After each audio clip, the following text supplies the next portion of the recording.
La nuit était tombée sur Brokenwell, Iowa, une ville qui semblait figée dans le temps. La rue principale, avec ses quelques magasins et ses bâtiments basses, était plongée dans l'ombre. La lumière du snack, seul établissement ouvert, projetait une bande de lumière jaune sur le sol. C'est là que Sarah Lundqvist, une femme étrangère et mystérieuse, avait débarqué quelques jours plus tôt, cherchant à rencontrer une amie qui l'avait invitée. Sarah lisait un livre, les yeux plongés dans les pages, comme si elle était absorbée par une autre vie. Son manteau gris trop chaud pour la saison était déplaidé sur son épaule, et son sac à dos usé pendait à son autre main.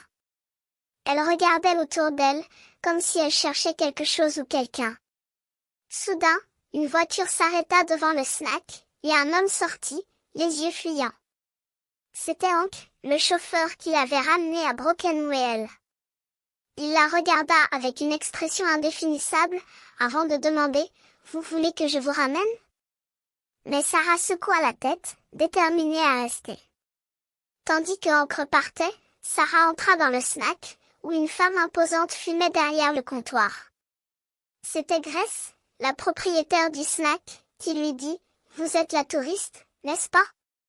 Vous avez choisi un mauvais jour pour arriver. » Sarah comprit que quelque chose ne cadrait pas, et il fallut peu de temps pour qu'elle apprenne la vérité.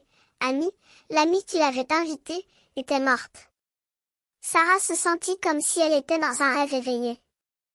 Elle descendit les escaliers, s'arrêtant à chaque craquement du bois, et traversa la maison d'Amy, où des restes du buffet d'enterrement étaient encore exposés. Elle se sentait perdue, comme si elle n'avait plus de place dans le monde. Puis, elle commença à disperser des livres dans la maison, comme si elle cherchait à combler le vide qui l'entourait. Elle avait toujours vécu entourée de livres, et maintenant, il semblait être son seul refuge. Tandis qu'elle rendormait, elle pensa à Amy et à la ville qui l'avait accueillie. Elle pensa à la librairie qu'elle avait toujours voulu ouvrir, et à l'espace vide qui l'attendait dans l'ancien local abandonné.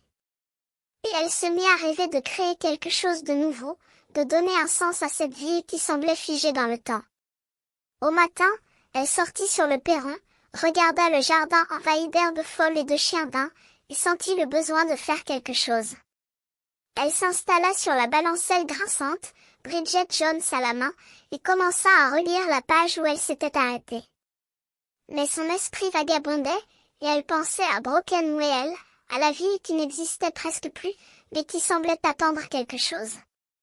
Elle pensait à elle-même, à sa vie vide et sans but, et à l'espoir de créer quelque chose de nouveau. Sarah ne s'était pas fixé d'objectif, mais très vite, elle constata qu'il était difficile de tuer le temps dans une ville où le temps s'était déjà suicidé. Brokenwell semblait figé dans un silence suspendu, comme une histoire dont on aurait oublié d'écrire la fin. Mais Sarah commençait à écrire sa propre histoire, avec les livres d'Amy et le vide qui l'entourait. La petite ville de Brokenwell, figée dans le temps, n'avait pas connu de telles émotions depuis des siècles. Sarah, la femme qui avait révolutionné la ville en ouvrant une librairie dans un ancien magasin, avait semé la discorde. Pas intentionnellement, bien sûr, mais en laissant les gens se découvrir, en les faisant partager leurs secrets, leurs peines et leurs joies. Les livres, qui avaient été abandonnés sur les étagères, avaient repris vie, et avec eux, les habitants de la ville. La librairie de Sarah, qui n'était ni un commerce ni un lieu de rencontre, mais un espace où les livres pouvaient respirer à nouveau, devenait un point de convergence pour les solitaires. George, le chauffeur silencieux, asseyait pour écouter les histoires. Grace, la femme massive et abrupte, y venait pour dépoussiérer les rayons et laisser traîner des bonbons à la menthe sur la table. Jen, la journaliste perdue, s'y installait pour écrire ses articles et discuter de ses derniers reportages. Caroline, la femme qui ne posait pas de questions, y venait pour regarder les livres et les gens avec un édit curieux. Et Tom, le neveu d'Amy, qui n'avait rien dit depuis l'enterrement, y venait pour observer les livres et les gens avec une étrange fascination. La ville, qui avait perdu son élan, reprenait vie dans cette librairie improbable. Les gens se découvraient, se racontaient leurs histoires, partageaient leurs peines et leurs joies. Et Sarah, l'étrangère, devenue presque invisible, était au cœur de tout cela. Elle avait créé un espace où les livres et les gens pouvaient se réunir, où la solitude pouvait être tempérée par la compagnie. Mais Sarah avait un problème. Son visa allait bientôt expirer, et elle devait partir. La ville, qui l'avait adoptée, allait la perdre. Et pourtant, quelque chose naissait entre elle et Tom, le neveu d'Amy. Un sentiment confus, un trouble qui ne pouvait pas être nommé. Il était peut-être ridicule, peut-être inconnu, mais il y était. Sarah se mit à paniquer en silence. Elle savait qu'elle devait partir, mais elle ne voulait pas laisser la vie et les gens derrière elle. Elle savait qu'elle devait poursuivre sa vie ailleurs, mais elle ne voulait pas quitter le seul endroit où elle s'était sentie à l'aise. Et pourtant, elle savait que c'était impossible. Elle devait partir, et la ville devait continuer de vivre sans elle. Mais peut-être, juste peut-être, que quelque chose resterait. Peut-être que les livres et les gens continueraient de se réunir à la librairie, et que Tom, l'étrange et silencieux, continuerait de venir pour les regarder avec une étrange fascination. Peut-être que la ville, qui avait perdu son élan, continuerait de se réveiller, et que Sarah, l'étrangère, continuerait de vivre dans le cœur de tous. La ville de Brokenwell, perdue dans les plaines américaines, était un endroit où le temps semblait s'être arrêté. Les rues étaient étroites, les maisons anciennes, les arbres vigoureux. C'était un lieu où les gens s'étaient accoutumés à vivre à leur propre rythme, où la routine était la règle et où la nouveauté était un événement rare. Et puis, un jour, Sarah Lindqvist, une jeune Suédoise, était arrivée dans cette ville, comme un petit grain de sable qui crée un désert de rêve. Elle était venue pour consulter une édition de livres, mais elle n'avait pas prévu de rester. Caroline, la propriétaire de la librairie, avait pris Sarah sous son aile, lui avait montré les lieux, lui avait parlé de la communauté.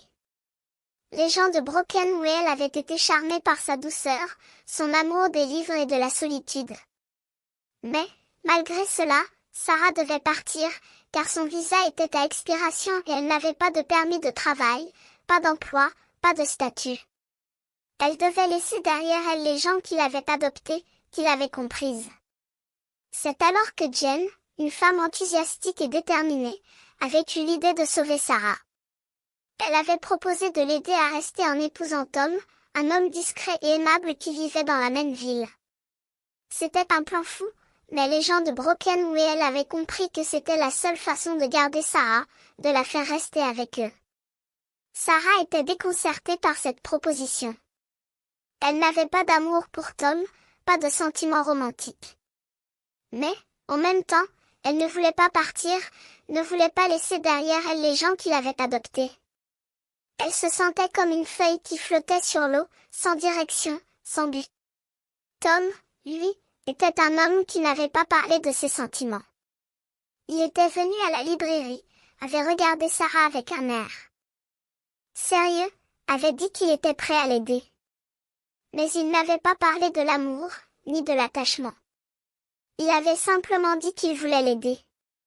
Le jour du mariage, Sarah se sentait comme si elle était dans un rêve.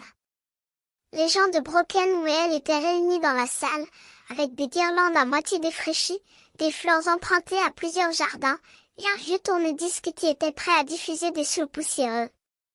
Tom était là, droit et silencieux, vêtu d'une chemise propre et d'un regard sérieux. Le pasteur, un peu tremblant, se racle à la gorge. « Mademoiselle Lindqvist, voulez-vous rester à Brokenwell ?» Le silence fut total. Sarah regarda Tom, et puis, elle regarda les gens de la ville. Elle comprit que c'était plus que simplement un mariage. C'était une célébration de la communauté, de l'attachement, de l'amour. La ville de Brokenwell était un endroit où le temps semblait s'être arrêté, mais où les gens s'étaient accoutumés à vivre à leur propre rythme.